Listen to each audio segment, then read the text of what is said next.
DSC రిక్రూట్మెంట్లో ఎన్నో అక్రమాలు జరిగాయని అన్నారు పేర్ని నాని.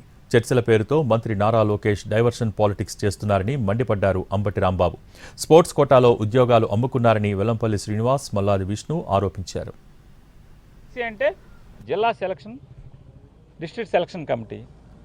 ఈ డిస్ట్రిక్ట్ సెలక్షన్ కమిటీలో సాంప్రదాయంగా ఎప్పుడు కూడా జిల్లా కలెక్టరేట్లోనే ఈ టీచర్ల మెరిట్ లిస్టు కడతారు. కానీ ఎందుకు కట్టలేదు ఈసారి 2025లో? కేవలం ఆన్లైన్లోనే ఎందుకు పెట్టారు?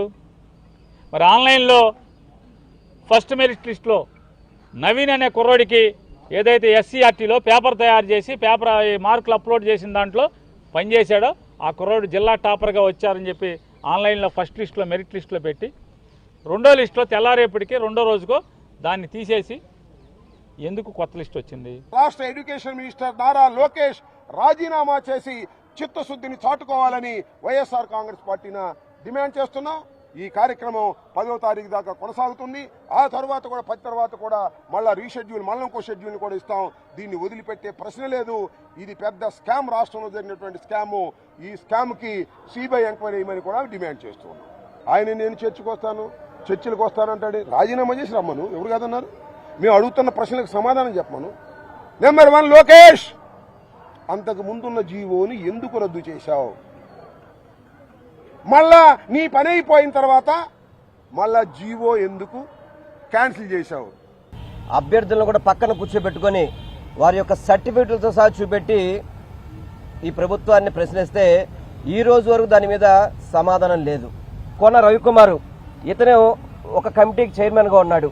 అదేవిధంగా నారా లోకేష్ వాళ్ళ తోడల్లుడు అతని భర్త కూడా అతను కూడా ఒక కమిటీకి చైర్మన్గా ఉండడం కానివ్వండి. అదేవిధంగా జాతీయ గోల్డ్ అవార్డు వచ్చింది, ఇతనికి గోల్డ్ మెడల్ వచ్చింది. కానీ ఇతనికి ఉద్యోగాల్లో అవకాశం లేదు. కనీసం అంటే జాతీయ స్థాయిలో అవార్డు వస్తే కూడా అతనికి అవకాశం లేదు. ఈ డిఎస్సి మొత్తం అంతా కూడా స్కాములతో నిండిపోయి ఉంది.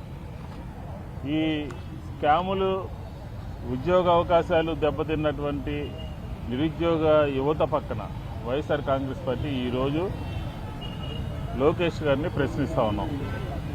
జగన్మోహన్ రెడ్డి గారి ప్రెస్ కాన్ఫరెన్స్కి, జగన్మోహన్ రెడ్డి గారి ప్రశ్నలకి సమాధానం చెప్పలేక ఎందుకు మీరు తప్పించుకునేటటువంటి ప్రయత్నం చేస్తూ ఉన్నారు?